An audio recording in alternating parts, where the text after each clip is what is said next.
اعوذ باللہ من الشیطان الرجیم بسم اللہ الرحمن الرحیم والسماء بنيناها بأيد وإنا لموسعون والأرض فرشناها فنعم الماهدون ومن كل شيء خلقنا زوجين لعلكم تذكرون ففروا إلى الله إني لكم منه نذير مبين ولا تجعلوا مع الله إلها آخر إني لكم منه نذير مبين كذلك ما أتى الذين من قبلهم من رسول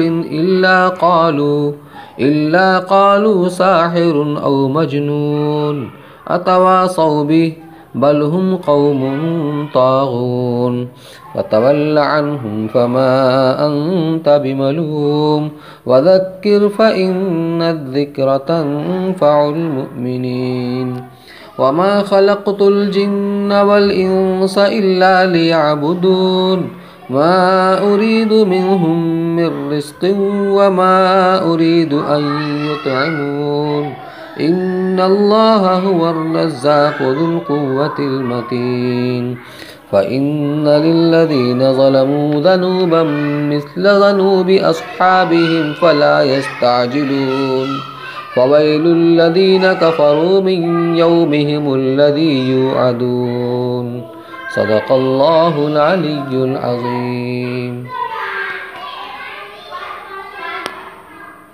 والسماء بنيناها بأيد وإنا لموسعون والأرض فرشناها فنعم الماهدون۔ محترم سامعین کرام، سابقہ آیات میں قیامت و آخرت کا بیان اور اس کو نہ ماننے والوں پر عذاب کا ذکر تھا۔ ان آیات میں حق تعالیٰ کی قدرت کاملہ کا بیان ہے، جس سے قیامت اور اس میں مردوں کے دوبارہ زندہ ہونے پر جو تعجب منکرین کی طرف سے کیا جاتا ہے اس کا ازالہ ہے، نیز توحید کا اثبات اور رسالت پر ایمان کی تاکید ہے۔ ارشاد خداوندی ہے والسماء بنیناها بأید وإنا لموسعون، کہ ہم نے آسمانوں کو اپنے ہاتھوں سے بنایا ہے، لیکن تقریباً ہر زبان میں ہاتھ کا استعمال طاقت و قوت کے معنی میں بھی ہوتا ہے، خاص کر عربی زبان میں یہ استعمال بہت عام ہے۔ اسی لیے حضرت عبداللہ ابن عباس رضی اللہ تعالیٰ عنہ نے طاقت و قدرت کے معنی مراد لیے ہیں، اور اس بات میں کوئی شک نہیں کہ ہم وسیع قدرت والے ہیں۔ آسمان کو اللہ نے ایسی چھت بنایا ہے کہ انسان جہاں کہیں بھی چلا جائے اسی چھت کے نیچے رہے گا، اس کے باہر نہیں جا سکتا، اور کہیں پر کوئی ستون نہیں، کوئی سہارا نہیں، کوئی ٹیڑھ میڑ نہیں، کہیں کوئی ایک شگاف نہیں، بالکل صاف شفاف ہموار، ہر عیب سے پاک، اور جب سے اس کی تخلیق ہوئی ہے تب سے اسی حال پر قائم ہے۔ یہ حق تعالیٰ کی قدرت کا کمال ہے۔ اسی طرح زمین کو بھی ہم نے ہی بطور بچھونے کی بچھایا، تو ہماری قدرت کے کیا کہنے، اور ہم نے ہر چیز کو جوڑے جوڑے یعنی دو دو قسم کا بنایا۔ اس سے مراد مقابل چیزیں ہیں، جیسے آسمان اور اس کے مقابلے میں زمین، رات اور دن، گرمی اور سردی، روشنی اور تاریکی، چھوٹی اور بڑی، شیریں اور تلخ، خوبصورت بدصورت، سفیدی سیاہی وغیرہ وغیرہ، تاکہ تم ان مصنوعات سے توحید کو سمجھو۔ مطلب یہ ہے کہ جب یہ مصنوعات وحدت ثانیہ پر دلالت کر رہی ہیں تو تم اسی کی طرف یعنی اللہ کی توحید کی طرف دوڑو، اپنی توجہ کا مرکز صرف اسی کو بناؤ، اپنے تمام تر کاموں میں اسی پر اعتماد کرو۔ حضرت ابن عباس رضی اللہ تعالیٰ عنہ نے فرمایا، مراد یہ ہے کہ اپنے گناہوں سے بھاگو اللہ کی طرف توبہ کے ذریعے، دوسرے حضرات مفسرین نے فرمایا کہ نفس و شیاطین چونکہ معاصی کی طرف دعوت دینے والے ہیں اور تم کو بہکانے والے ہیں، اس لیے ان سے بھاگ کر اللہ کی طرف پناہ لو۔ میں تو تم سب کو صاف صاف آگاہ کر دینے والا ہوں، خبردار خدا کے ساتھ کسی کو شریک نہ ٹھہرانا، میرے کھلم کھلا خوف دلانے کا لحاظ رکھنا۔ کذالک ما اتی الذین من قبلہم من رسول الا قالوا ساحر او مجنون۔ اللہ تعالیٰ اپنے نبی صلی اللہ علیہ وسلم کو تسلی دیتے ہوئے فرماتے ہیں کہ یہ کفار جو آپ کے بارے میں طرح طرح کی باتیں کرتے ہیں، یہ کوئی نئی بات نہیں ہے۔ ان سے پہلے کے کافروں نے بھی اپنے زمانے کے رسولوں سے یہی کہا ہے۔ کافروں کا یہ قول سلسلہ بسلسلہ یوں ہی چلا آیا ہے، جیسے آپس میں ایک دوسرے کو وصیت کر کے جاتے ہوں۔ سچ تو یہ ہے کہ سرکشی اور سرتابی میں یہ سب یکساں اور برابر ہیں، اس لیے جو بات پہلوں والوں کے منہ سے نکلی وہی ان کی زبان سے نکلتی ہے، کیونکہ سخت دلی میں سب ایک سے ہیں۔ پس آپ چشم پوشی کیجئے، یہ مجنوں کہیں جادوگر کہیں، آپ صبر و سحار سے سن لیں۔ ہاں، نصیحت کی تبلیغ نہ چھوڑیے، خدا کی باتیں پہنچاتے چلے جائیے۔ جن دلوں سے ایمان کی قبولیت کا مادہ ہے، جن دلوں میں ایمان کی قبولیت کا مادہ موجود ہے، وہ ایک نہ ایک دن راہ پر لگ جائیں گے۔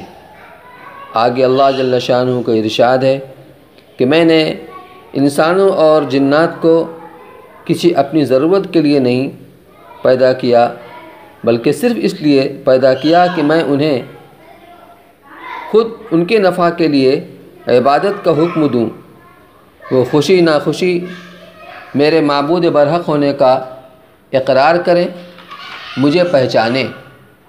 الغرض اللہ تعالیٰ نے اپنے بندوں کو بندگی کے لیے پیدا کیا ہے، اب جو اس کی عبادت یکسوئی کے ساتھ بجا لائے گا، کسی کو اس کا شریک نہیں کرے گا، اسے پوری جزا عنایت فرمائے گا، اور جو اس کی نافرمانی کرے گا اور اس کے ساتھ کسی اور کو شریک کرے گا، وہ بدترین سزائیں بھگتے گا۔ اللہ کسی کا محتاج نہیں ہے، بلکہ کل مخلوق ہر حال اور ہر وقت میں اس کی پوری محتاج ہے۔ رازق اکیلا اللہ ہی ہے۔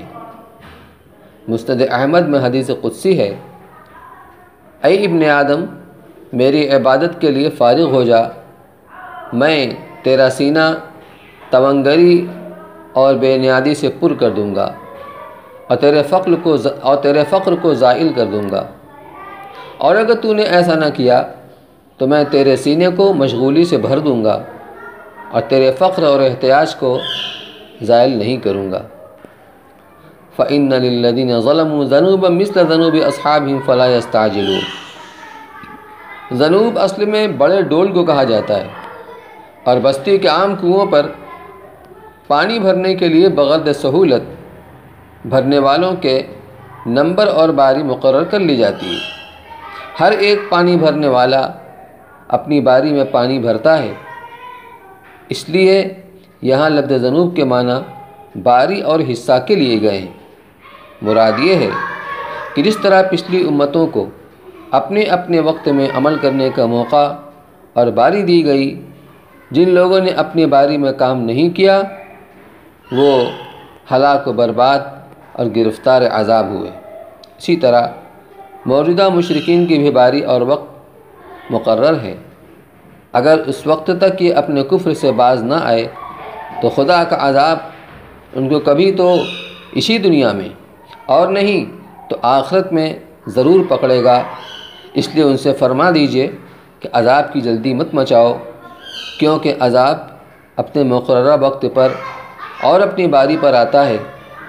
تمہاری باری بھی آنے والی ہے، جلدی بازی نہ کرو۔ اب آپ ان آیات کا ترجمہ سماعت فرمائیں۔ وَالسَّمَاءَ بَنَيْنَاهَا بِأَيْدٍ وَإِنَّا لَمُوسِعُونَ۔ آسمان کو ہم نے اپنی قدرت اور قوت سے بنایا ہے اور یقیناً ہم وسیع قدرت والے ہیں، اور زمین کو ہم نے فرش بنایا ہے، بس ہم بہت ہی اچھے بچھانے والے ہیں، اور ہر چیز کو ہم نے جوڑ جوڑ پیدا کیا ہے تاکہ تم نصیحت حاصل کرو۔ فَفِرُّوا إِلَى اللَّهِ إِنِّي لَكُم مِّنْهُ نَذِيرٌ مُّبِينٌ، بس تم اللہ کی طرف دوڑو، یعنی رجوع کرو، یقیناً میں تمہیں اس کی طرف سے صاف صاف تنبیہ کرنے والا ہوں۔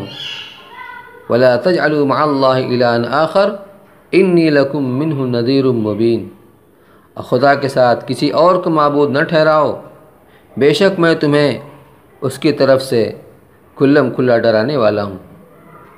كَذَلِكَ مَا أَتَى الَّذِينَ مِن قَبْلِهِم مِّن رَّسُولٍ إِلَّا قَالُوا سَاحِرٌ أَوْ مَجْنُونٌ أَتَوَاصَوْا بِهِ بَلْ هُمْ قَوْمٌ طَاغُونَ، اسی طرح جو لوگ ان سے پہلے گزرے ہیں، ان کے پاس بھی جو رسول آئے، انہوں نے کہہ دیا کہ یہ یا تو جادوگر ہے یا دیوانہ ہے، کیا اس بات کی ایک دوسرے کو وصیت کرتے گئے ہیں؟ بلکہ یہ سب کے سب سرکش ہیں۔ فَتَوَلَّ عَنْهُمْ فَمَا أَنْتَ بِمَلُومٍ، تو ان سے منہ پھیر لے، تجھ پر کچھ الزام نہیں۔ وَذَكِّرْ فَإِنَّ الذِّكْرَىٰ تَنفَعُ الْمُؤْمِنِينَ، ہاں تو نصیحت کرتا رہ، یقیناً یہ نصیحت ایمانداروں کو نفع دے گی۔ وَمَا خَلَقْتُ الْجِنَّ وَالْإِنسَ إِلَّا لِيَعْبُدُونَ، میں نے جنات اور انسان کو محض اس لیے پیدا کیا ہے کہ وہ میری عبادت کرتے رہیں۔ مَا أُرِيدُ مِنْهُم مِّن رِّزْقٍ وَمَا أُرِيدُ أَن يُطْعِمُونِ، نہ میں ان سے روزی چاہتا ہوں اور نہ میری یہ چاہت ہے کہ یہ مجھے کھلائیں۔ إِنَّ اللَّهَ هُوَ الرَّزَّاقُ ذُو الْقُوَّةِ الْمَتِينُ، بے شک اللہ تعالیٰ تو خود ہی سب کا روزی رساں، توانائی والا اور زوراور ہے۔ فَإِنَّ لِلَّذِينَ ظَلَمُوا ذَنُوبًا مِثْلَ ذَنُوبِ أَصْحَابِهِمْ فَلَا يَسْتَعْجِلُونَ، بس جن لوگوں نے ظلم کیا ہے انہیں بھی ان کے ساتھیوں کے حصے کے مثل حصہ ملے گا، لہذا وہ مجھ سے جلدی طلب نہ کریں۔ فَوَيْلٌ لِّلَّذِينَ كَفَرُوا مِن يَوْمِهِمُ الَّذِي يُوعَدُونَ، بس خرابی ہے منکروں کو ان کے اس دن جس کا وعدہ دیے جاتے ہیں۔ فقط یہاں تک سورہ ذاریات مکمل ہو گئی۔ اب آئندہ اگلی سورت سورہ طور کی تفسیر اور ترجمہ آپ کے سامنے پیش کیا جائے گا۔ اللہ تعالیٰ ہم سب کو قرآن پاک کے ساتھ سچی وابستگی اور اس کے احکامات پر عمل کرنے کی توفیق نصیب فرمائے۔ سبحان اللہ و بحمدہ، سبحانک اللہم و بحمدک، نشہد ان لا الہ الا انت، نستغفرک و نتوب الیک۔